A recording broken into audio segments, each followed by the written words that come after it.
For today's review, we are looking at Batrocitus.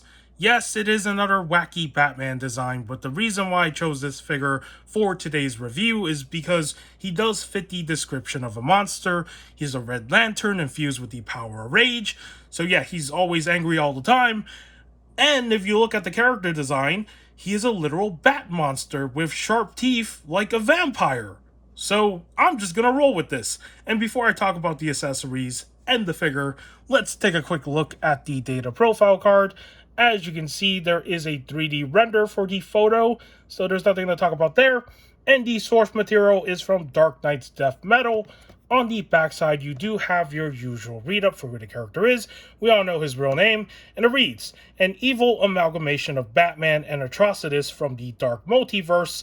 Batrocitus joined forces with the Batman Who Laughs team of Dark Knights in their attack on Earth Zero. After their victory, he was assigned to guard New Apocalypse, a hellish world where the majority of Earth's remaining superheroes are imprisoned. Planning to free the superheroes, Wonder Woman, Batman, and Harley Quinn crash land on the planet, and Batrocitus and the Dark Knights go to investigate. There they find the undead Jonah Hex right when the zombie gunslinger is detonating explosives, destroying them all. That's a pretty good read-up on what's happening in the story. Sounds crazy.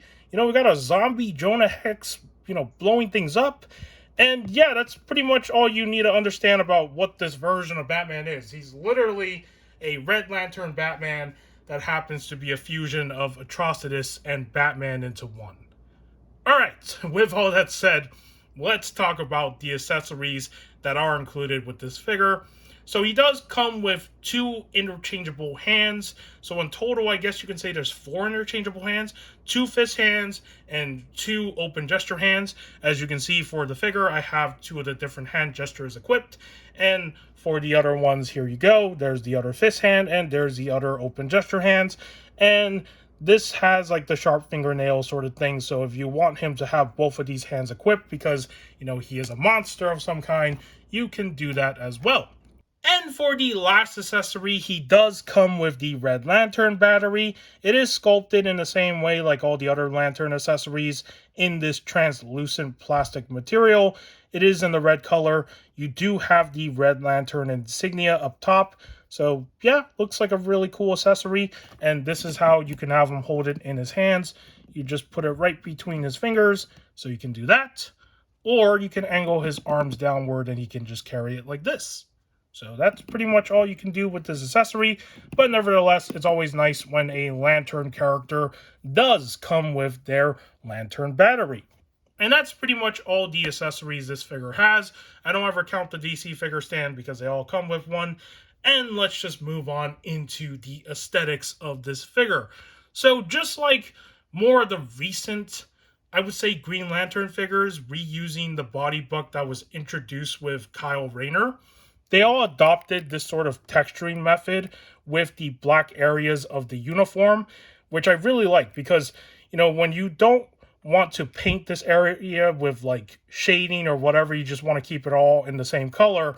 Instead of leaving it flat, I really like that they added all this texturing to it because that allows these places to stand out more for the costume than leaving it flat.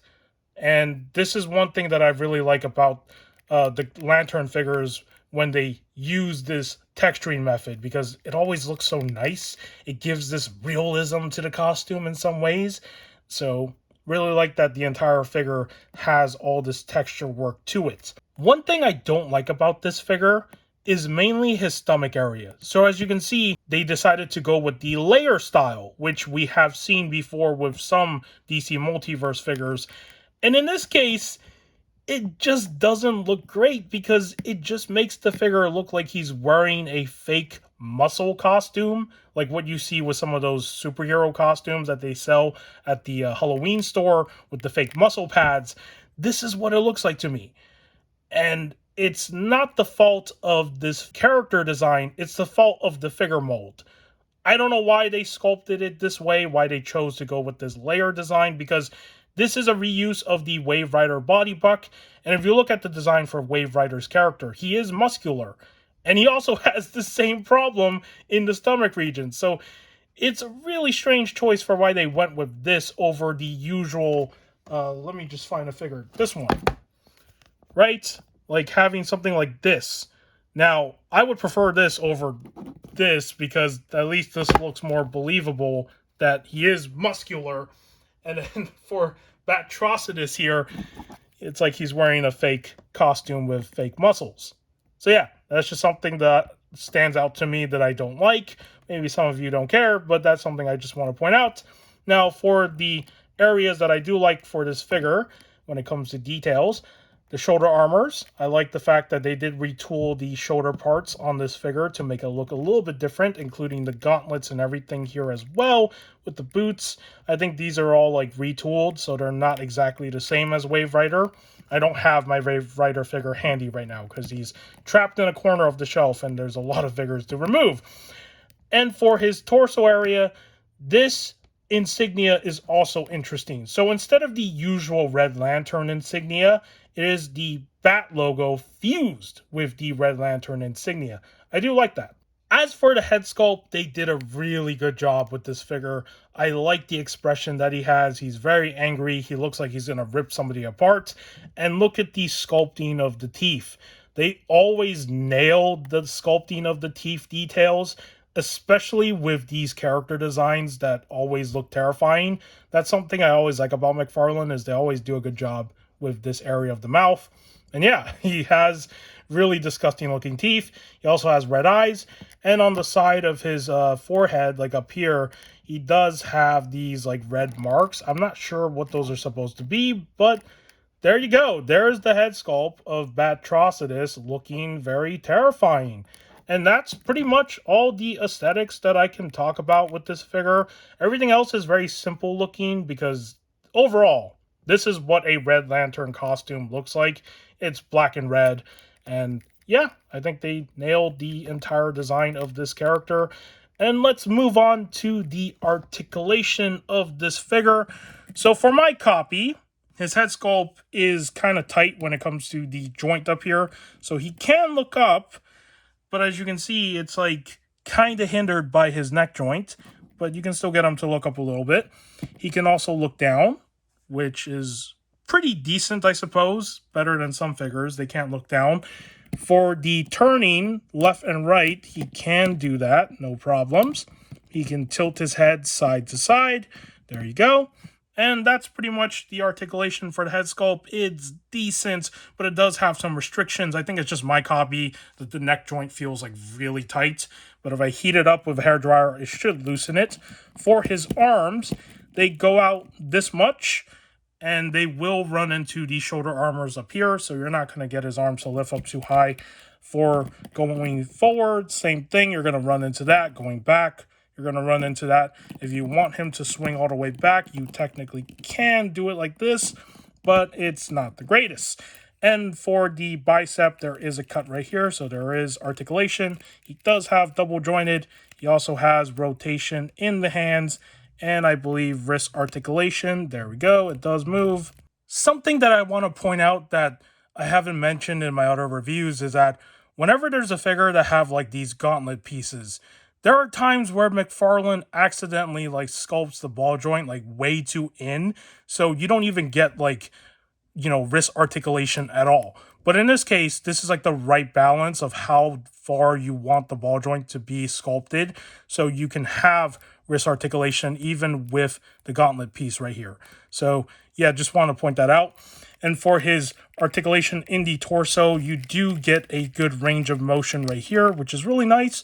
Leaning forward, not the best, but you can get a little bit of that.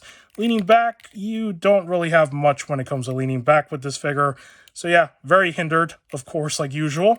And then for his waist articulation, which is underneath this layer, my copy of the figure is really freaking tight. It doesn't even want to move, but it should be able to move and allow for rotation underneath as well. For his legs, you can get him to do the splits. Not like a full split, but that's still a pretty good spread.